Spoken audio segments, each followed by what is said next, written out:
వచ్చే సంక్రాంతికి ఇంకా చాలా టైం ఉంది. అయితే బెర్తులు మాత్రం ఇప్పటి నుంచి ఫుల్ అయిపోతున్నాయి.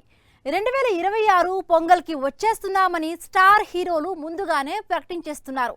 దీంతో వచ్చే ఏడాది సంక్రాంతికి కూడా స్టార్ వార్ని తలపించేలా కనిపిస్తోంది. 2026 సంక్రాంతికి రిలీజ్ డేట్ ఫిక్స్ చేసుకుంది జననాయకన్. జనవరి 9న ఆడియన్స్ ముందుకి రాబోతోంది. విజయ్ కెరియర్ లో వస్తున్న లాస్ట్ సినిమా కాబట్టి నేషనల్ వైడ్ గా భారీ హైప్ క్రియేట్ అయింది. అయితే టాలీవుడ్ లో మాత్రం బిగ్ ఫైట్ కి కేరాఫ్ గా మారింది. ఎన్టీఆర్ డ్రాగన్ ని వచ్చే సంక్రాంతికే రిలీజ్ చేయబోతున్నట్లు ప్రకటించాడు ప్రశాంత్ నీల్. దానికి తగ్గట్టే షూటింగ్ ని ప్లాన్ చేసుకున్నాడు. చిరుతో సినిమా స్టార్ట్ చేస్తున్న అనిల్ కూడా ఇదే సీజన్ ని టార్గెట్ చేశాడు. సో వచ్చే సంక్రాంతికి ఈ ముగ్గురు హీరోల మధ్య ట్రయాంగిల్ ఫైట్ జరగడం పక్కా. విజయ్ కి తమిళ్లో ఫుల్ క్రేజ్ ఉంది. తెలుగులో మంచి మార్కెట్ క్రియేట్ అయింది. ఇక్కడ తన సినిమా రైట్స్ ని పెద్ద సంస్థలే తీసుకుంటాయి. అదే జరిగితే పోటీ టఫ్ గా ఉంటుంది. రాజకీయ సామాజిక అంశాలు ఎక్కువగా ఉండేలా జననాయకన్ని తీర్చిదిద్దుతున్నాడు హెచ్ వినోద్. ఈ కాన్సెప్ట్ మన ఆడియన్స్ కి నచ్చితే బ్రహ్మరథం పడతారు. అప్పుడు తారక్ చిరు సినిమాలు గట్టి పోటీని ఎదుర్కోవాల్సి ఉంటుంది. సక్సెస్ ఊరికే వస్తుందా? దానికోసం కష్టపడాలి. అయితే కష్టపడినా ఒక్కోసారి సక్సెస్ రాదు. అలాంటప్పుడు స్మార్ట్ వర్క్ చేయాలి. డిఫరెంట్ కథలతో ఇంట్రెస్ట్ క్రియేట్ చేయాలి. ఇప్పుడు ఇదే ఫార్ములాని తెరపైకి తెచ్చాడు అఖిల్. ఒకేసారి 2 సినిమాలను లైన్లో పెట్టి దూకుడు పెంచాడు. అక్కినేని అఖిల్ దూకుడు పెంచాడు. ఒకేసారి 3 సినిమాలను లైన్లో పెట్టాడు. డిఫరెంట్ కథలతో సర్ప్రైజ్ చేయడానికి సిద్ధమవుతున్నాడు.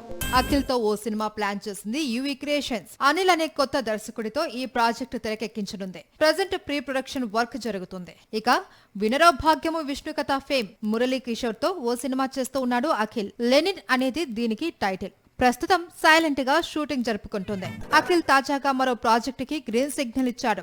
సామాజ వర్గమన మాటల రచయిత నందుతో ఓ సినిమా చేయబోతున్నాడు. ఈ సినిమాకి శ్రీనివాస చిట్టూరి నిర్మాతగా వ్యవహరించే అవకాశాలు ఉన్నాయి. మొత్తానికి April 8న Akhil birthday.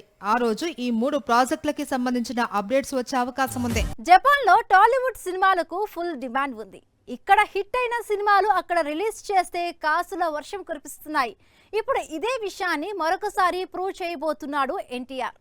Japan theatres లో దేవరా తాండవాన్ని షురూ చేయబోతున్నాడు. దేవరాతో బ్లాక్ బాస్టర్ కొట్టాడు ఎన్టీఆర్. 3 వారాల్లోనే 300 కోట్లు రాబట్టాడు. ఇప్పుడు అదే సినిమా జపాన్ లో రిలీజ్ అవుతోంది.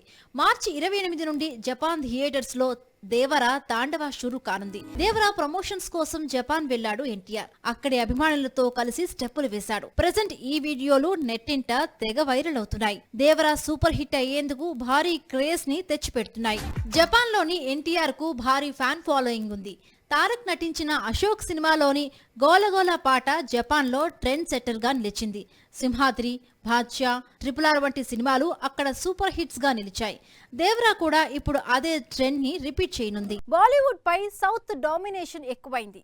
మన కథలకి నార్త్ లో ఫుల్ డిమాండ్ ఏర్పడింది.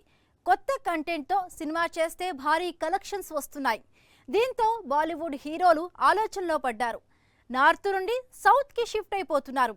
ఈ లిస్ట్ లో సన్నీ డియోల్ కూడా చేరిపోయాడు. గద్దర్ 2తో బౌన్స్ బ్యాక్ అయ్యాడు సన్నీ డియోల్. వరల్డ్ వైడ్ గా 600 కోట్లు రాబట్టాడు.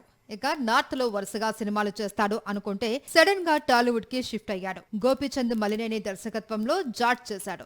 దీని తర్వాత ఇక్కడే టోటల్ గా సెటిల్ అయ్యేందుకు రంగం సిద్ధం చేసుకుంటున్నాడు. జాట్ ప్రమోషన్స్ లో ఆసక్తికరమైన కామెంట్స్ చేశాడు సన్నీ డియోల్. దక్షిణాదిలో నటీనటులను ఎంతో గౌరవిస్తారు. సినిమాని ఎలా నిర్మించాలో వాళ్లకు బాగా తెలుసు. వారిని చూసి బాలీవుడ్ నేర్చుకోవాలి. టాలీవుడ్ వాళ్లతో కలిసి వర్క్ చేయడం బాగా నచ్చింది. ఇక్కడే స్థిరపడిపోవాలని ఉంది అని బాంబు పేల్చాడు. బాలీవుడ్ దర్శకుడు అనురాగ్ కశ్యప్ ఇటీవల నార్త్ ఇండస్ట్రీని వీడుతున్నట్లు ప్రకటించారు.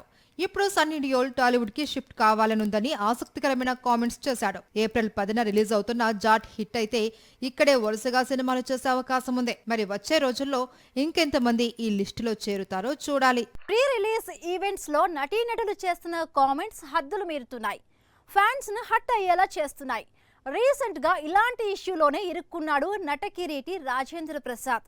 డేవిడ్ వార్నర్ పై తను చేసిన కామెంట్స్ వైరల్ అయ్యాయి. అయితే తాజాగా దీనిపై స్పందించాడు రాజేంద్ర ప్రసాద్. నితిన్ రాబిన్ హుడ్ లో స్పెషల్ రోల్ చేశాడు డేవిడ్ వార్నర్.